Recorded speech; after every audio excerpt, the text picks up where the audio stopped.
Alors, mesdames, messieurs, effectivement, bienvenue à cet après-midi de cette journée de notre colloque.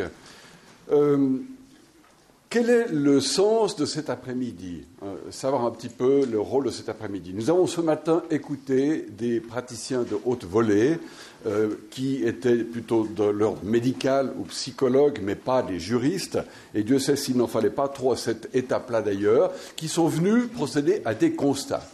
Et il est vrai que lorsque l'on entend ces constats, on ne peut pas ne pas aboutir à un autre constat, c'est que la justice n'est aujourd'hui pas dotée d'outils suffisants qui lui permettent de prendre en considération les enjeux qui ont été soulevés tout à l'heure. On peut ne serait-ce que penser, par exemple, à cet ennemi numéro 1 des situations de transition familiale qui est le temps qui passe. C'en est un parmi d'autres.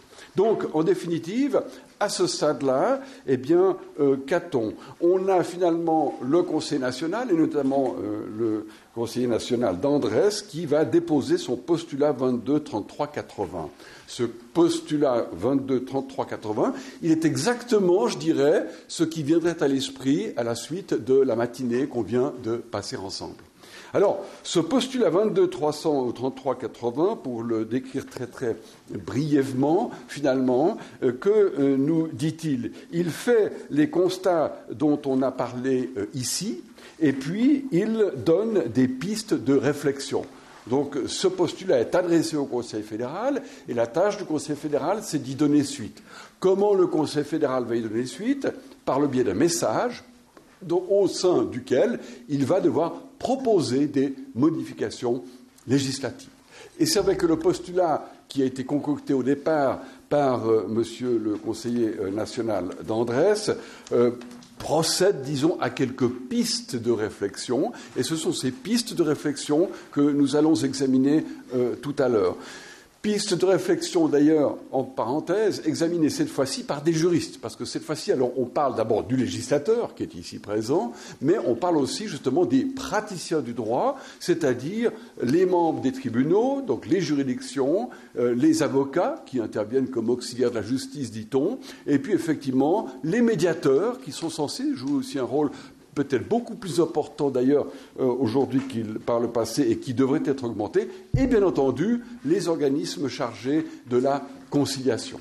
Ces acteurs-là, eh bien, ce sont eux qui vont avoir essentiellement, avec vous-même, mesdames, messieurs, la parole cet après-midi. Et le postulat dont on vient de parler donne des pistes de réflexion au Conseil fédéral, d'abord avec l'instauration d'une tentative de conciliation obligatoire pour l'ensemble de ces litiges. C'est quelque chose qui est fondamental. On dit toujours mieux vaut un mauvais arrangement qu'un bon procès, mais alors, dans le droit de la famille, Dieu sait si on devrait l'écrire en lettres d'or au-dessus de toutes les études d'avocat et de tous les prétoires. Donc effectivement, ça c'est une des choses, rendre la conciliation obligatoire.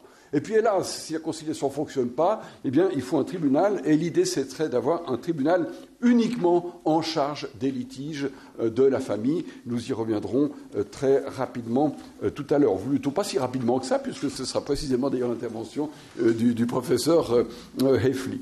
Et ensuite, effectivement, l'idée aussi, c'est de composer, pour en revenir à la conciliation, la juridiction de conciliation de gens techniquement compétents. Alors, il y a le juge qui, lui, connaît le droit, mais qui devrait être accompagné d'assesseurs spécialisés. On y reviendra tout à l'heure. L'idée aussi, c'est toujours les postulats, les lignes du postulat que j'ai appelé d'Andrés, excusez-moi, monsieur le Conseil national, mais c'est vrai qu'évidemment, c'est quand même les lignes de ce postulat. C'est aussi d'élargir, finalement, la possibilité d'impliquer dans ces procédures des gens qui ne sont pas formellement partis à la procédure.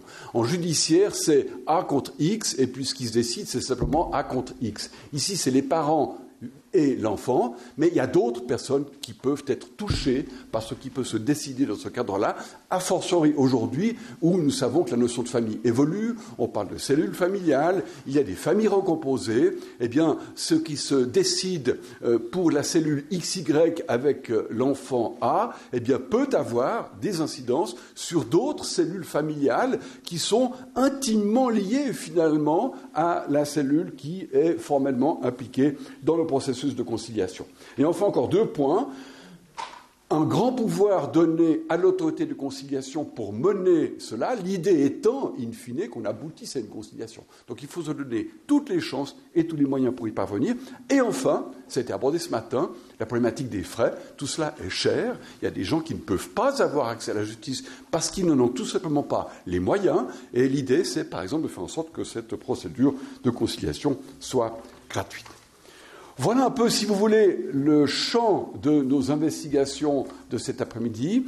Vous l'aurez compris sans doute, ou peut-être je l'explicite encore, il y a donc 2 volets dans ce corps d'articles qui va être mis à votre réflexion cet après-midi, à notre réflexion cet après-midi. Il y a d'abord le volet de la création du tribunal de la famille. Ça, c'est une Kann-Vorschrift, c'est une possibilité qui pourrait être offerte au canton de créer un tribunal qui regrouperait en son sein l'ensemble des litiges en relation avec la famille. Par exemple, aujourd'hui, tout cela est scindé et splitté, parfois de façon d'ailleurs assez difficilement compréhensible, y compris pour les avocats qui pratiquent. Les rapports entre le tribunal de protection de l'adulte et de l'enfant et, par exemple, le juge ordinaire sont parfois extrêmement compliqués à définir. Avec ce tribunal de la famille, on pourrait effectivement éviter, je dirais, cette espèce d'usine à gaz, presque, parfois n'ayons pas peur des mots, qui se dessinent. Et puis alors, il y a toute une série de dispositions dans ce texte qui est proposé à notre sagacité, qui, elles, alors, seraient des dispositions obligatoires et qui obligeraient les cantons à organiser leur procédure de conciliation en fonction, notamment, des grandes lignes que je vous ai données ici.